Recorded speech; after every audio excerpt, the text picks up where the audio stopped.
Miss नव्या, आपकी नानी की तबीयत अचानक खराब हो गई है। हमने उन्हें आईसीयू में शिफ्ट कर दिया है और शायद कल ऑपरेशन करना पड़ेगा। आप डिपॉजिट के पैसे जमा कर दीजिए। अमाउंट क्या है? नव्या ने थोड़ा घबराते हुए पूछा। कम से कम 5 लाख। नव्या ये सुनकर सहम गई। इतनी बड़ी रकम का इंतजाम वो कहां से कर पाएगी? बार के शोर में नव्या को कुछ समझ नहीं आ रहा था। उसने बारटेंडर मोहित को अपनी इमरजेंसी सिचुएशन के बारे में बताया और वहां से निकल गई। नव्या ने रोहन को ढूंढने की कोशिश की, लेकिन वो बार के क्राउड में उसे कहीं दिखाई नहीं दिया और वक्त बर्बाद ना करते हुए नव्या तेजी से बार से बाहर भागी। बार के बाहर निकलते ही नव्या ने एक ऑटो रोकी और जैसे ही वो ऑटो में बैठने गई, उसी वक्त दूसरी तरफ से कबीर की कार आकर रुकी। कबीर कार से उतरा और तभी नव्या ने ऑटो ड्राइवर से कहा, भैया सिटी हॉस्पिटल चलिए। कबीर और नव्या का हिट एंड मिस हुआ और दोनों ने एक दूसरे को नहीं देखा। वहां ऑटो में नव्या के दिमाग में उथल पुथल मची हुई थी। वो डिपॉजिट की रकम को लेकर परेशान थी, क्योंकि ऐसा कोई नहीं था जो उसे ये रकम दे सकता था। टेंशन के मारे वो पागल सी हो रही थी। भैया प्लीज जल्दी चलाओ, मेरा जल्द से जल्द हॉस्पिटल पहुंचना बहुत जरूरी है। रात को सड़क पर ज्यादा ट्रैफिक नहीं था। नव्या के बार बार कहने पर ऑटो ड्राइवर शॉर्टकट रास्ता पकड़ने ही वाला था कि तभी उनके पीछे से 2 कार तेजी से गुजरी। एक पल के लिए ऑटो ड्राइवर झेप गया और उसका ऑटो आउट ऑफ कंट्रोल हो गया। नव्या जोर से चिल्लाई, अरे भैया क्या कर रहे हो? ऑटो के पलटने से पहले बहुत मुश्किल से ऑटो वाले ने ऑटो को कंट्रोल किया और रुक गया। मैडम इसमें मेरी क्या गलती है? देखा नहीं आपने कैसे गाड़ी चला रहे थे वो? ऑटो वाले ने इतना बोला ही था कि तभी अचानक कुछ दूर जोर से गोली चलने की आवाज आई। दोनों वहीं के वहीं रुक गई। गोलियों की आवाज सुनकर नव्या डर गई। आवाज सुनकर ऑटो ड्राइवर भी घबरा गया। उसने वहां से ऑटो निकालने की कोशिश की, लेकिन घबराहट की वजह से वो कुछ नहीं कर पाया। तभी लगातार गोलियां चलने की आवाज आई।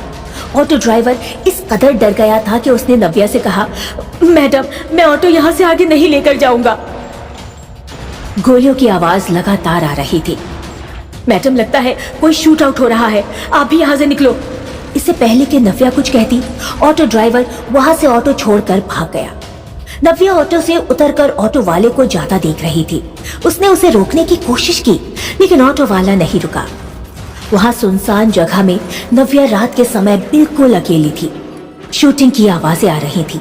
नव्या डर गई और उसने अपने आसपास देखा। वो साइड में बिल्डिंग्स में छुपते छुपाते रोड की तरफ चलने लगी, लेकिन जैसे ही वो थोड़ा आगे बढ़ी, सामने से एक कार तेजी से उसकी तरफ आ रही थी। ऐसा लग रहा था कि ड्राइवर से गाड़ी कंट्रोल नहीं हो रही थी। जैसे ही कार उसके पास आई, तभी उसी वक्त एक आदमी जख्मी हालत में नव्या के कुछ दूरी पर गिर गया। उसका चेहरा खून से ढका हुआ था। नव्या घबरा गई। वो जैसे ही उसके पास जाने वाली थी, तभी दूसरी कार तेजी से आगे आ रही थी। ये देखकर वो जख्मी आदमी उठा। इतने में नव्या एक पार्क्ड टैक्सी के पीछे छुप गई। अब वो आदमी भी टैक्सी के पीछे आकर नव्या के कदमों के पास आकर गिर गया। अंधेरा इतना था कि उसकी शक्ल साफ दिखाई नहीं दे रही थी। एक पल के लिए वो कार रुकी और फिर चली गई। उन्हें ये जख्मी आदमी नहीं दिखा। ये सब इतना जल्दी हो रहा था कि नव्या से सांस लेना भी मुश्किल हो रहा था। कुछ देर रुकने के बाद नव्या जैसे ही वहां से जाने लगी, अंधेरे में उस आदमी के कराहने की आवाज आई। नव्या को समझ में नहीं आया कि वो क्या करे।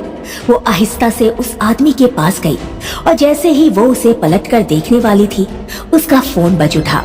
नव्या झेप गई। रात के सन्नाटे में फोन की आवाज गूंज रही थी। उसने देखा कि हॉस्पिटल से फोन आ रहा है।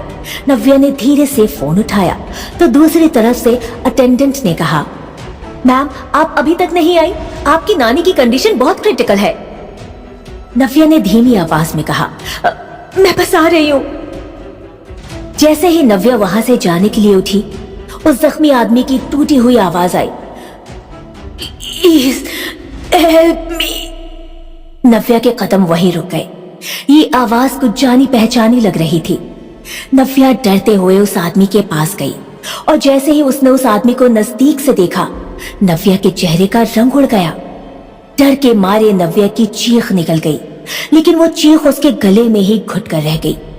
खून से लथपथ वो आदमी कोई और नहीं, कबीर था।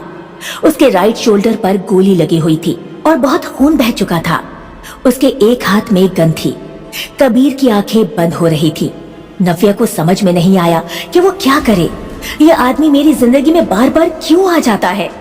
कबीर उसे एकटक देख रहा था और फिर उसने धीरे से कहा, मुझे गोली लगी है, आई नीड योर हेल्प। मैं हॉस्पिटल ही जा रही हूँ, चलो तुम्हें वहां लेकर चलती हूँ। इतना जख्मी होने के बावजूद कबीर ने उस पर गन तान दी और कहा, मुझे हॉस्पिटल नहीं जाना, वो लोग मुझे मार देंगे, मुझे यहाँ से लेकर चलो, नहीं तो। नव्या ये देखकर डर गई। वो अपने आसपास देखने लगी। वो ऑटो वाला भी कहीं नजर नहीं आ रहा था। ये रास्ता एकदम सुनसान था। नव्या ने देखा कि कबीर की हालत बहुत खराब हो रही थी और वो आहिस्ता आहिस्ता होश भी खो रहा था। नव्या के लिए वो फैसले की घड़ी थी। एक तरफ उसे हॉस्पिटल जाना था और दूसरी तरफ कबीर हॉस्पिटल नहीं जाना चाहता था। इस तरह छोड़कर भी तो नहीं जा सकती थी। थोड़ी देर इसी उलझन में रहने के बाद नव्या ने कबीर को सहारा देकर उठाया और वो आगे बढ़ने लगी। कबीर को होश तो था लेकिन वो कमजोर हो रहा था। नव्या को लगा कि अगर वो इतना कमजोर है तो क्या ही कर लेगा। उसे अपने साथ हॉस्पिटल लेकर जाना ही ठीक रहेगा। तुम मुझे कहाँ ले जा रही हो? नव्या ने कबीर की बात का कोई जवाब नहीं दिया। अब कबीर की आवाज में लड़खड़ाहट आने लगी थी। उसने अटकते हुए कहा, सुनाई नहीं दिया क्या तुम्हें? हॉस्पिटल, नव्या ने धीरे से जवाब दिया। हॉस्पिटल का नाम सुनते ही कबीर ऐसे उछल गया कि जैसे उसे बिच्छू ने काट लिया हो। उसने उसकी कमर में गन लगाकर कहा, मैंने तुमसे कहा क्या कि मुझे हॉस्पिटल जाना है? मुझे हॉस्पिटल नहीं जाना। हर तरफ मेरे दुश्मन फैले हुए हैं। मुझे किसी ऐसी जगह लेकर चलो जहां मैं सेफ रह सकूं। मैं घर भी नहीं जा सकता। बोलते बोलते एक बार फिर से कबीर बेहोश होने लगा, लेकिन गन पर उसकी पकड़ टाइट थी। अगर तुमने कुछ भी चालाकी की तो मैं तुम्हें शूट कर दूंगा। मुझे कोई सेफ जगह लेकर चलो, जल्दी करो, मेरे पास टाइम नहीं है। अब नव्या जिस गली में थी वो गली उसकी पहचान की थी। नव्या को याद आया कि उस गली के कोने पर जो मकान है उसके ओनर अमेरिका में रहते हैं। अगर मैं उस मकान में कबीर को लेकर जाऊंगी तो वहां पर वो सेफ भी रहेगा और इसके बारे में किसी को पता भी नहीं चलेगा। कबीर थोड़ा होश में था और वो बहुत ध्यान से देख रहा था कि नव्या उसे कहाँ लेकर जा रही है। नव्या उसे उस कोने वाले घर में ले गई। वो घर न जाने कब से बंद पड़ा था। नव्या ने कबीर को साइड में बिठा दिया। कबीर ने अब भी गन उसकी तरफ पॉइंट की हुई थी। जल्दी करो, दरवाजा खोलो, मुझे देखना पड़ेगा कैसे खोलूं। नहीं, तुम्हें मेरे सामने रहकर ही खोलना पड़ेगा। जल्दी करो, मेरी आंख से ओझल नहीं हो रहा, समझी? नव्या ने गुस्से में उसकी तरफ देखते हुए कहा, एक तो मैं तुम्हारी हेल्प कर रही हूँ और ऊपर से। कबीर ने उसे काटते हुए कहा, बकवास बंद करो और जल्दी दरवाजा खोलो। नव्या ने यहाँ वहाँ देखा और एक बड़ा सा पत्थर लेकर आई और उससे ताला तोड़ने की कोशिश की। उसका ताला बहुत पुराना हो गया था, इसलिए 2-3 बार मारने से उस ताले की कुंडी निकल गई और दरवाजा खुल गया। नव्या ने कबीर को सहारा देकर उठाया और अंदर ले गई। कबीर को सोफे पर बैठाकर उसने अपने मोबाइल की लाइट से स्विच बोर्ड ढूंढा और फिर लाइट ऑन की। मध्यम पीली रोशनी में कबीर ने चारों तरफ देखा और सुरक्षा की तसल्ली करते ही वो सोफे पर लेट गया। कबीर की हालत लगातार बिगड़ रही थी। ये देखकर नव्या ने उससे कहा, किसी डॉक्टर को बुलाना पड़ेगा। अगर तुम्हारी गोली जल्दी नहीं निकाली गई तो तुम्हें इन्फेक्शन हो जाएगा। कबीर ने डूबती हुई सी आवाज में कहा, मुझे कोई डॉक्टर नहीं चाहिए, और कितनी बार बताऊं? कबीर की बात सुनकर नव्या को बहुत तेज गुस्सा आया और उसने कहा, अगर डॉक्टर नहीं आएगा तो तुम्हारी गोली कौन निकालेगा? अगले ही पल नव्या ने गन के डायल के घूमने की आवाज सुनी और उसने हैरानी से कबीर की तरफ देखा। एक बार फिर कबीर ने नव्या को एम करके अपनी बंदूक तान रखी थी और उसने कहा, तुम निकालोगी गोली। एक तो नव्या पहले ही अपनी नानी को लेकर बहुत परेशान थी, दूसरे कबीर हर थोड़ी देर बाद उसके ऊपर गन तान रहा था, और अब ये गोली निकालने की बात। नव्या का सर भी अब चकराने लगा और उसने चिढ़ते हुए कहा, मैं कैसे तुम्हारी गोली निकाल सकती हूँ? मैं डॉक्टर हूँ क्या? अगले ही पल सोफे का सहारा लेकर कबीर अपनी जगह से उठ खड़ा हुआ और उसने नव्या पर गन ताने हुए कहा, जब तक तुम गोली नहीं निकालोगी तुम यहां से नहीं जा सकती। अब नव्या के लिए ये डू और डाई वाली सिचुएशन हो गई थी।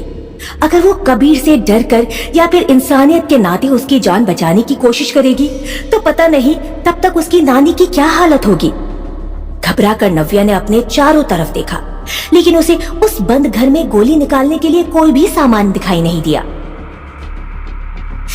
इससे पहले कि नव्या कुछ और सोच पाती, एक बार फिर से उसका फोन बजने लगा। नव्या ने जल्दी से फोन उठाया। दूसरी तरफ से हॉस्पिटल अटेंडेंट की तेज आवाज आई, नव्या मैम, अब अगर पेशेंट को कुछ भी होगा ना तो उसकी जिम्मेदार आप होंगी। इसके आगे नव्या कुछ नहीं सुन सकी और उसने जल्दी से फोन काट दिया, क्योंकि उसे घर के बाहर कुछ लोग घूमते हुए दिखाई दिए। नव्या ने झट से लाइट ऑफ कर दी। अचानक कमरे में अंधेरा होने से कबीर ने गुस्से से पूछा, तो तुम अंधेरे में गोली निकालोगी? नव्या जल्दी से कबीर के पास गई और उसने धीरे से उसके कान में कहा, मुझे लगता है बाहर कुछ आदमी तुम्हें ढूंढ रहे हैं। नव्या की बात सुनकर कबीर ने झट से अपनी आंखें खोली। अंधेरे में भी कबीर की आंखों को देखकर नव्या को अंदाजा हो गया कि कबीर घायल जरूर था, लेकिन कमजोर नहीं था। कबीर ने ऑर्डर के टोन में धीरे से नव्या से कहा, तुम इस घर के किचन में जाओ और एक कैंडल और एक नाइफ लेकर आओ। कबीर की बात सुनकर नव्या की आंखें बड़ी हो गई और उसने सोचा, क्या सच में मुझे कबीर की गोली निकालनी पड़ेगी? बाहर शायद डेविड के आदमी घूम रहे हैं। अब तो मैं चाह कर भी यहाँ से बाहर नहीं निकल सकती। सोचती हुई नव्या अंधेरे में आगे बढ़ी। तभी उसका पैर किसी चीज से टकरा गया और बहुत जोर से गिर पड़ी। नव्या के गिरने की आवाज बाहर तक सुनाई दी। एक पल के लिए दोनों अपनी जगह जम गए। बाहर से आवाज आई, इस घर के अंदर से आवाज आई है। नव्या ये सुनकर डर गई। कबीर ने धीमी आवाज में कहा, कोई आवाज मत करना। क्या नव्या कबीर की गोली निकाल पाएगी? क्या नव्या और कबीर डेविड के लोगों से बच पाएंगे?